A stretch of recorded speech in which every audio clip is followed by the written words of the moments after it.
بسم الله الرحمن الرحيم ياسين والقرآن الحكيم إنك لمن المرسلين على صراط مستقيم تنزيل العزيز الرحيم بسم الله والحمد لله والصلاة والسلام على رسول الله ما بعد السلام عليكم ورحمة الله وبركاته. அன்பிற்குரித்தான சகோதர சகோதரிகளே, யாசின் தஃப்சீரோட தொடரில் அடுத்த ஒரு 4 வசனங்களை பார்க்கலாம். இப்போ நம்ம 4வது ருக்குவை ஸ்டார்ட் பண்ணுறோம். 4th ஐன் ஸ்டார்ட் ஆகுது. இதில் மாஷா அல்லாஹ் மறுமையினுடைய நிகழ்வுகள், சொர்க்க நரகத்தை பற்றியான சில செய்திகள் வருது. நம்ம ஆல்ரெடி சொல்லியிருந்தோம், அதாவது மரண தருவாயில் இருக்கக்கூடியவங்களுக்கு முன்னாடி யாசின் ஓதுறதுனுடைய ஒரு நுட்பம், அதில் இருக்கக்கூடிய ஒரு காரணமும் கூட இந்த மாதிரியான வசனங்களை, குறிப்பாக அந்த 4வது ருக்குல இருக்கக்கூடிய வசனங்களை அவங்க கடந்து போகும்போது அந்த மரண சிந்தனை, சொர்க்கத்தினுடைய சிந்தனை, நரகத்தினுடைய அந்த எச்சரிக்கை எல்லாம் அவங்க கேட்டு அந்த இறை சிந்தனையோடு அவங்க களிமோடு மூத்தானுங்கிறது ஒரு ஆதரவு என்றும் சில மார்க்க அறிஞர்கள் சொன்னாங்கன்னு நம்ம சொன்னோம்ல. அந்த மாதிரியான இது ஒரு முக்கியமான ஒரு பகுதி. மாஷா அல்லாஹ் பார்ப்போமா? أعوذ بالله من الشيطان الرجيم ونفخ في الصور فإذا هم من الأجداث إلى ربهم ينسلون. ونفخ في الصور, சூர் ஊதப்படும் பொழுது 51வது வசனம். அப்ப மறுமுறை சூர் ஊதப்படும் போது, அப்ப முதல் சூர் உலக அழிவுக்கானது, அதை பத்தி நம்ம சென்ற அந்த வசனங்களை பார்த்தோம். இப்ப அடுத்த சூர், 2ஆம் சூர், உயிர் கொடுத்து எழுப்பப்படக்கூடிய அந்த சூர், மறுமுறை சூர் ஊதப்படும் பொழுது இஸ்ராஃபில் அலைஹிஸ்ஸலாம் அவர்கள் சூர் ஊதுகிறார்கள். இஸ்ராஃபீல், இது நம்ம கேள்விப்பட்டிருப்போம். இப்ப இஸ்ராஃபில் அலைஹிஸ்ஸலாம் அவர்கள் அடுத்த சூர் ஊதும் பொழுது, சூர் ஊதப்பட்டால் ஃபைதாஹும் மினல் அஜிதாஸ், அஜிதாஸ் என்று சொன்னால் சமாதிக்கு சொல்றாங்க. சமாதி, அப்ப அடக்கஸ்தலத்திலிருந்து, அப்ப அவர்களுக்கு என்று ஒரு அடக்கஸ்தலம் இருக்கிறது. அது புதைக்கப்பட்டாலும் சரி, எரிக்கப்பட்டாலும் சரி, சிதைக்கப்பட்டாலும் சரி, உடல் சின்னாபின்னமா ஆக்கப்பட்டு அவர்கள் எங்கு சென்றார்கள் என்று தெரியாத நிலைக்கு அவர்கள் ஆளாக்கப்பட்டாலும் சரி, அவர்களுக்கு என்று ஒரு இருப்பிடம், கபர் வாழ்க்கை, பர்சகுடைய வாழ்க்கை, கியாமத் நாள் வரைக்கும் அவங்களுக்கு விசாரணைக்குரிய, அல்லது அவர்கள் சுகம் அணிவிக்கக்கூடிய, நல்லவர்களாக இருந்தால் அவங்க சுகம் அணிவிக்கக்கூடிய ஒரு இடம், அல்லது தீயவர்களாக இருந்தால் தண்டனை அனுபவிக்கக்கூடிய ஒரு இடம் இருக்கு. அல்லாஹ் ஃபிரௌனுடைய கூட்டத்தார்களை பற்றி சூரா முஃமின்ல சொல்லி காட்டும்போது, அன்னார் யஅரதுன அலைஹா குதுவன் வஷியா, இரவு பகலாக நரகம் அவர்களுக்கு காட்டப்பட்டு கொண்டே இருக்கிறது, அவங்களுடைய கபர்ல காட்டப்பட்டு கொண்டே இருக்கிறது. ஃபிரௌனுடைய படையினரை இந்த கபர்ல அடக்கப்பட்டாங்க. இன்னும் சொல்லப்போனா ஃபிரௌனோட உடல் இன்றைக்கு வெளியே எடுத்து அது அத்தாட்சியா வைக்கப்பட்டிருக்கு. அப்ப ஃபிரௌனோட அடிக்கப்பட்டவங்க எல்லாம் கடல்ல மூழ்கிட்டாங்க. அவங்க யாரும் கபர்ல செப்பரேட்டா அடக்கம் செய்யப்படல. ஆனா அவங்களாம் ஒரு பர்சக் எனக்கூடிய ஒரு திரைக்கு பின்னால் உள்ள ஒரு உலகத்தில் அந்த மறுமை, அந்த கபருடைய வாழ்க்கையை அவர்கள் வாழ்ந்து கொண்டிருக்கிறாங்க. அங்க நரகத்தை அவர்கள் கண்டு கொண்டிருக்கிறாங்க அப்படிங்கிற நம்ம புரிஞ்சுக்க முடியுது. அப்ப அவர்களுக்கான ஒரு இருப்பிடத்தில் அவர்கள் இருக்கிறார்கள். அப்ப அந்த 2ஆம் சூர் ஊதப்பட்ட பிறகு ஃபைதாஹும், உடனடியாக அவர்களோ மினல் அஜிதாஸ், அவர்களுடைய மண்ணறையிலிருந்து, சமாதிகளிலிருந்து, இலா ரப்பிஹிம், தங்கள் இறைவனின் பக்கம், யன்சிலூன், விரைவாக வருவார்கள், விரைவாக ஓடி வருவார்கள். ஈசல் பொத்திலிருந்து ஈசல்கள் வருவதை போன்று வர்றதுக்கு தான் அந்த யன்சிலூன் வார்த்தை சொல்லுவாங்க. அப்ப குச்சி குச்சின்னு சொல்லி ஈசல்லாம் வருது பார்த்தீங்களா, வேகம். அந்த மாதிரி தங்கள் அடக்கஸ்தலத்திலிருந்து, தங்களுடைய இருப்பிடத்திலிருந்து அவர்கள் விரைந்து வருவார்கள். மசங்கிறது இல்லை. எந்திரிச்சு வா அப்படின்னு சொன்னா எந்திரிச்சு கண்ணை கசக்கி நின்று உட்கார்ந்து நெளிஞ்சி இதுக்கெல்லாம் வேலை இல்லை. அப்படி பதட்டத்தோடு பதறடித்து கொண்டு ரப்பின் பக்கம் வருவாங்க. தங்கள் இறைவனின் பக்கம் அவர்கள், தங்கள் இறைவனை அவர்கள் ஏற்றுக்கொள்ளவில்லை உலகத்தில் வாழும் பொழுது, ஆனா உயிர் கொடுத்து எழுப்பப்படும் பொழுது ரப்பை அறிந்து கொண்டு ரப்பின் பக்கம் அவர்கள் விரைவார்கள் என்று அல்லாஹ் சுப்ஹானஹு வ தஆலா இங்க சொல்லி காட்டுறான். அடுத்த வசனம், قالوا يا ويلنا من بعثنا من مرقدنا هذا ما وعد الرحمن وصدق المرسلون. قالوا, அவர்கள் கூறுவார்கள், யா வைலனா, எங்களுக்கு ஏற்பட்ட நாசமே, கைசேதமே, இழப்பே, நஷ்டமே. மன் பஅஸனா, பஅஸ் என்பது உயிர் கொடுத்து எழுப்புவதற்கு சொல்லப்படும். மன் பஅஸனா, எங்களை எழுப்பது யார்? மின் மர்கதினா, மர்கத் என்பதற்கான ஒரு பொருள் என்ன அப்படின்னு சொன்னா நித்திரை என்ற பொருள் இருக்கிறது. தூக்கம் நித்திரைக்கும் சொல்லுவாங்க. அப்ப எங்களை நித்திரையில் இருந்து எழுப்பியவர்கள் யார் என்பது அதனுடைய பொருள். மின் மர்கதினா, எங்கள் நித்திரையில் இருந்து, எங்கள் தூக்கத்தில் இருந்து எங்களை எழுப்பியது யார் என்று அவர்கள் கேட்பார்கள். ஹாதா, அவங்களுக்கு என்ன பதில் சொல்லப்படும்? ஹாதா, இது பதில் சொல்லப்படும் அப்படிங்கிற வார்த்தையில நல்லா கொண்டு வந்து சேர்க்க மாட்டான். அது புரிஞ்சுக்கணும் நம்மளே.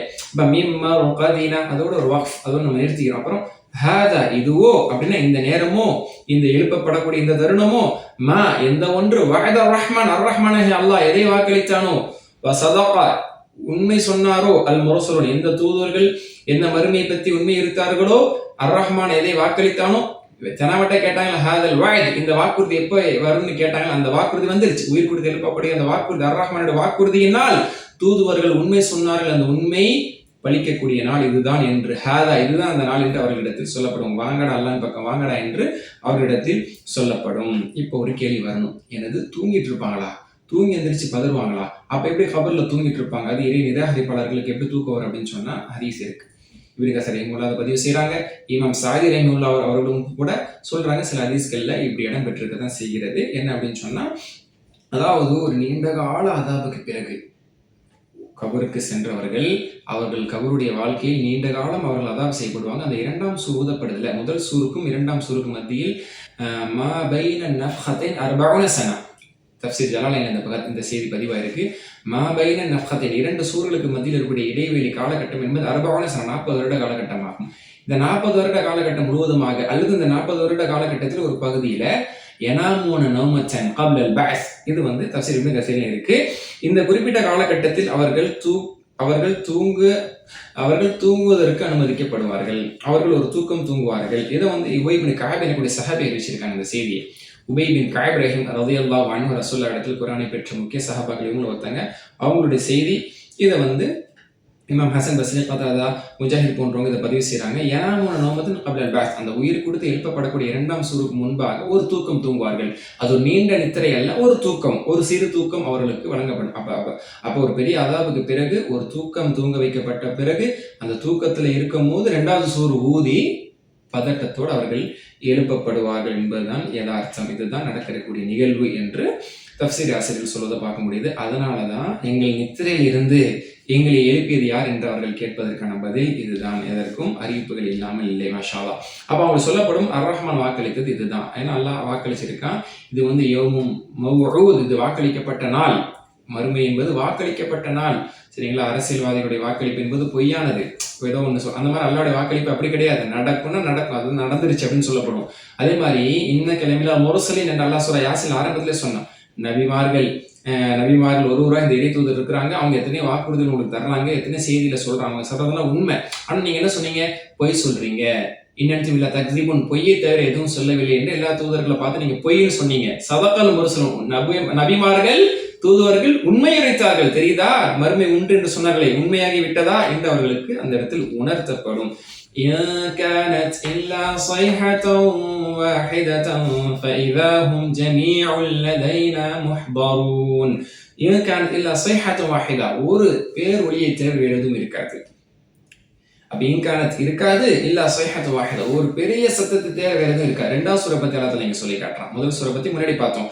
அப்ப ரெண்டாவது அந்த சூர் இருக்கிறது ஒரு பெரிய சத்தம். அது இந்த ஒரு பெரிய சத்தத்தை தேவை வேற எதுவும் இருக்காது. ஃபைதாகும், உடனடியாக அவர்கள்.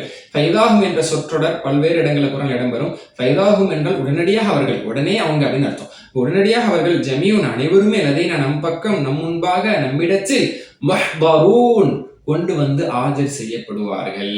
இந்த கருத்து கொஞ்சம் முன்னாடி நம்மளுக்கு போயிட்டே தான் இருந்தது. சரிங்களா?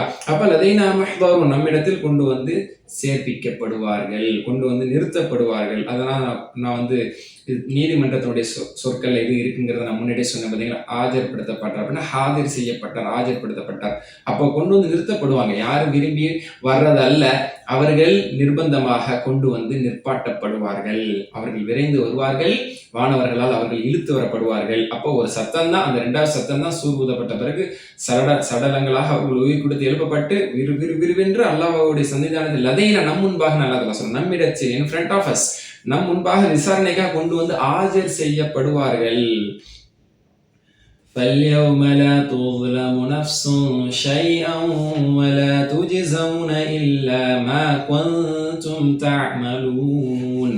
فَالْيَوْمَ, இன்றைய தினம், அந்த எல்லாரும் கொண்டு வந்து நிற்பாட்டப்படக்கூடிய என்ற நாள், மறுமை நாள், எல்லாராலும் எதிர்பார்க்கப்படக்கூடிய அந்த உண்மையான, அந்த சத்தியமான வாக்களிக்கப்பட்ட அந்த நாள், கியாமத் நாள். அந்த நாளை பத்தி அல்லாஹ் தஆலா சொன்னார். ஃபல்யௌம, இன்றைய தினம், அந்நாளில், ஃபல்யௌம், இன்றைய தினம், லா துظ்லமு நஃப்ஸ், எந்த ஒரு ஆன்மாவும் அநீதி இழைக்கப்படாது. Any souls will not be wrong, எந்த ஒரு ஆன்மாவுக்கும் அநீதி இழைக்கப்பட மாட்டாது. இன்ஜஸ்டிஸா யாருமே ட்ரீட் பண்ணப்பட மாட்டாங்க. லா துظ்லமு நஃப்ஸுன், எந்த ஒரு ஆன்மாவுக்கும் அநீதி இழைக்கப்பட மாட்டாது. அல்லாஹ் வந்து ஏதோ கோபத்துல வந்து சும்மா போட்டு தண்டிச்சிருவான், எல்லாரையும் தூக்கி நரகத்துல போட்டுருவான், அப்படி இல்ல. எல்லாத்துக்கும் கணக்கு இருக்கு. எல்லாரும் செய்த செயல்கள் பதிவிடப்பட்டிருக்குது. அந்த அடிப்படையில தான் பஃபல்யோம், இன்றைய தினம், அந்த நாள், லா துظلم نفس, எந்த ஒரு ஆன்மாவும் அநீதியிழைக்கப்பட மாட்டாது. நஃப்ஸ் என்ற வார்த்தை அரபி சொல்படி அது பெண்பால், அதனால தான் யூதுலம் என்று வராமல் துظلம்னு வருது. அதை நீங்க புரிஞ்சுக்கணும். ஷைஅன் அப்படின்னா சிறிதும், கொஞ்சம் கூட, a few, கொஞ்சம் கூட யாருக்குமே எந்த அநீதியும் இழைக்கப்பட மாட்டாது. வலா துஜ்ஸௌன, அவர்கள் கூலி கொடுக்கப்பட மாட்டார்கள்.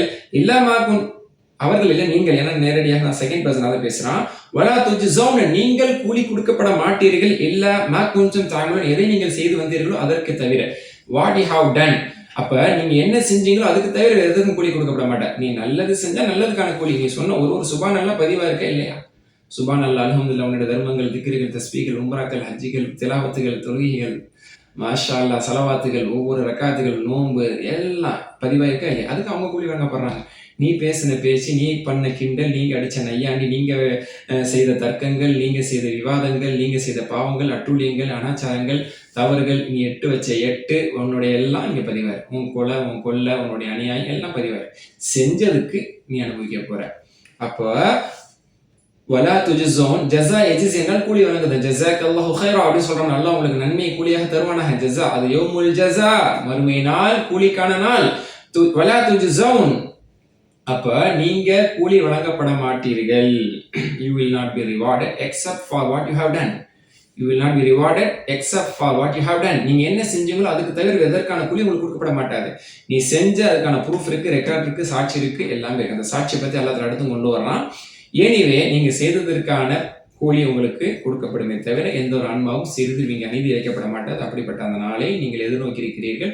அஞ்சி நடந்து கொள்ளுங்கள் என்பதுதான் ஒரு நினைவூட்டலாக இந்த யாசின் சூரா மூலமாக உலக மக்களுக்கு கொடுக்கப்பட்டு கொண்டிருக்கிறது.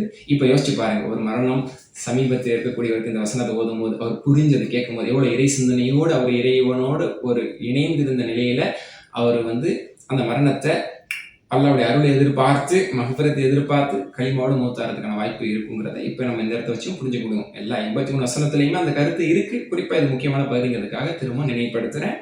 அல்ஹம்துலில்லாஹ். அடுத்த வசனங்கள் சொர்க்கவாசிகளை பத்தி பேசுகிறது. அதை அடுத்து தொடருவோம். அஸ்ஸலாமு அலைக்கும் வரஹ்மத்துல்லாஹி வபரகாத்துஹு. பிஸ்மில்லாஹிர் ரஹ்மானிர் ரஹீம். யாசீன் வல் குர்ஆனில் ஹகீம். இன்னக லமினல் முர்சலீன் على صراط مستقيم. تنزيل العزيز الرحيم.